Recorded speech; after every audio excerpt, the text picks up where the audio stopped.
What's going on, everybody? It's Frito here for Your Overwatch. The Winter Wonderland event has finally returned, and actually a host of what I'm going to go ahead and call must-have cosmetics. For the 3 weeks of the event, each one of these I'm excited to get. The Elf Junkrat perhaps being my favorite, but the legendaries as well are all stellar this time around, and we'll be showing those in the background of the video while we discuss the current news going on in Overwatch. As far as balance is concerned, the patch from last week will be the final one of the year. Understandable, seeing as there's only 2 weeks left of it anyway.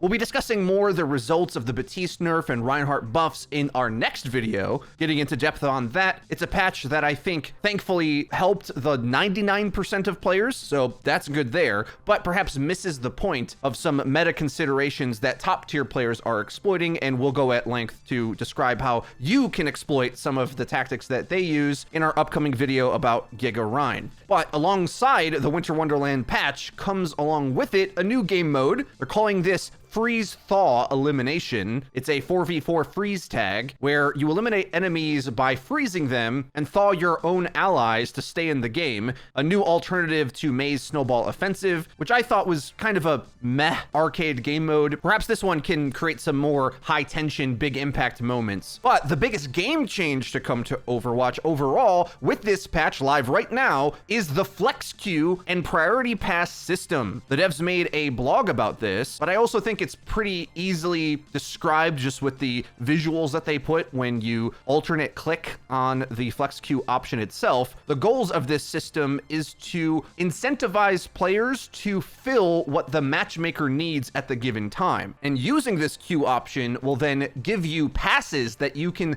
later on for a different queue. Let's face it, usually damage is the one that has a bigger wait time. You can cash in those passes to get in the front of the line to sort of balance out queue times. And then if you are in a team, the only player that needs to use a priority pass is if one of your teammates selects an impacted role. They alone will have to cash in their own tickets in order to get a shorter queue for all of you. In the first 2 seconds of checking on this, with the patch going live, queue times for all 3 roles have skyrocketed as a lot of players are going to be filtering into the Flex Queue option to begin gaining passes. So if you're one of the players that wants a specialized queue and a big percentage of the community are all flexing, the downside for this is that your queue times may be worse than they were before. But in some ways, if almost everyone flex queues, everyone's queue times will go down considerably. So maybe it's worth that trade-off. But also, I don't think this is something that will prolong over time. After the freshness of this dies down, you'd expect players to go back to their queuing habits to play the role they want. Or maybe we're in a matchmaking utopia where everyone picks flex and the matchmaking times go down considerably. But it's not all sunshines and rainbows, and there's definitely going to be some problems that you may in fact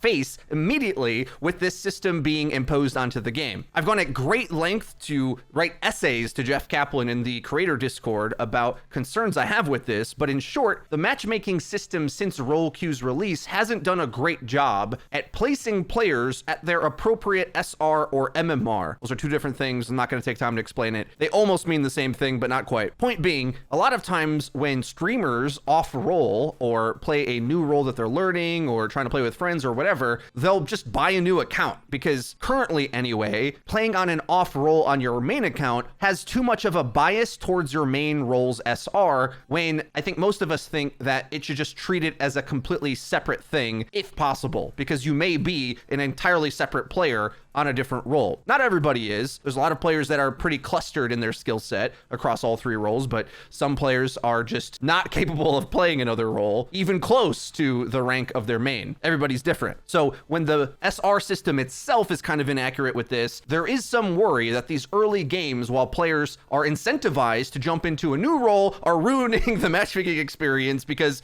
we've got lifelong Genji mains trying to learn Reinhardt for the first time being placed at an SR that's maybe higher than it should be. Taking one step backwards from this for a more bird's eye view, this is also something that just in general that I'm concerned about with the way that Overwatch Ranked handles SR season to season. The cutoffs seemingly have no point placements have no point, and you more or less just stay where you were last season. Meanwhile, they're making meta redefining changes all the time. So you may have earned diamond when a character was super powered. Then when they get rebalanced and you don't know how to play the new meta characters, you may be a fish out of water. This has happened to me recently when main tanks were just really, really bad for the last 2 seasons. And now they give us Giga Rhine, and I've been pounding through ranked at a 70% win rate, regardless of the fact of how meta Rhine is or isn't. A character that I know how to play just got better, and it's just sort of goofy and leads to ranked being very boom or bust and to appear to be very inaccurate a lot of times. I would say given enough time, it is accurate, but there isn't a lot of systems in order to help mitigate some of these issues that I'm bringing up. And hopefully it's something that they address with the sequel. But in the short term, this priority pass system may add some unwanted chaos to your games. So just try to be patient with players that are learning new roles and realize that a lot of players, including yourself, might just be catching some free losses as somebody learns how to play something they've never played before. To me, the concerns for this are far more damaging for ranked, where in reality, in the role queue environment, you probably should only try to learn one role at a time at all anyway. I attempt to play multiple, and it's a big mistake. Helpful for making guide content, not helpful for me progressing and reaching the highest SR I can. But that's also not my goal, so it's not so bad, but it's really hard to diversify your skill set in ranked. So the damage likely is going to be seen there the most. And quick play, at least for me, for my MMR, has always had great queue times across the board pretty much. DPS can often be impacted, as Blizzard likes to say, but a lot of times DPS queues are 3 to 4 minutes, at least for my skill level. So if you're not a tryhard sweaty ranked player, this may not improve what already was pretty decent queue times for you, because I think to some degree, quick play players are more likely to queue for all 3 roles anyway, and so adjusting to the flex queue option might just be a natural fit, mainly because if you do not highly rate your own skill and desire to try to rank up in the competitive aka quick play plus queue,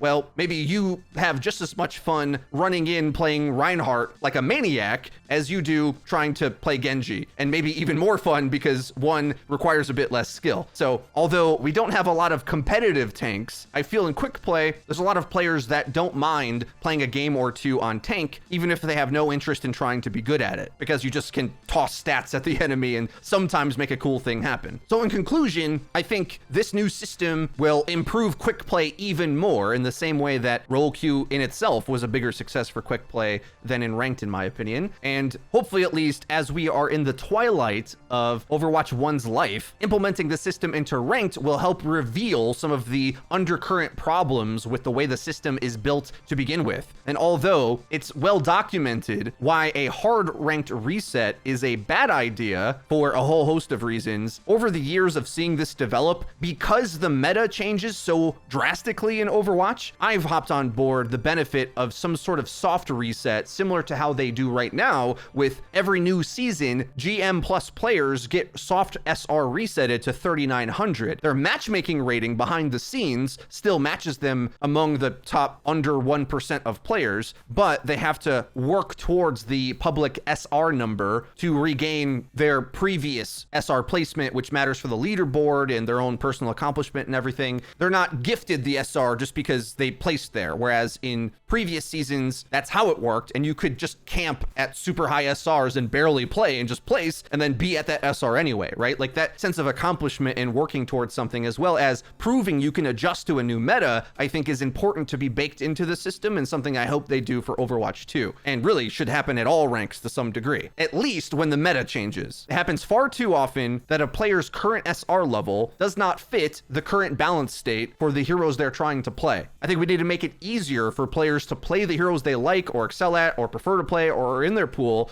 but just place them more accurately and let that more dynamically reset. I said this on Twitter, and some of you said like, yeah, I placed on plat when you could get by just playing an OP DPS I knew how to play, but now I probably am more accurately at silver, and I'd have to lose multiple ranks before I feel comfortable again. And a similar thing happened to me on main tanks when they weren't very good. So I dropped and now am climbing again. Like, what's the point? I just don't see of this being a smart idea, but we'll talk more about this in the upcoming months into Overwatch 2's life. It's something I hope they take seriously. And looking to the future, just wanted to point out a couple interesting news headlines to maybe get us a little bit more interested in where Overwatch is going come next year. For one, Blizzard had massive success with World of Warcraft Shadowlands. It became the fastest selling PC game of all time, and possibly the shortest held record ever as Cyberpunk came and just destroyed it. But either way, World of Warcraft is back to a height, and we may be able to anticipate Overwatch 2 to return to a similar place, especially if it's the type of game that works well playing from home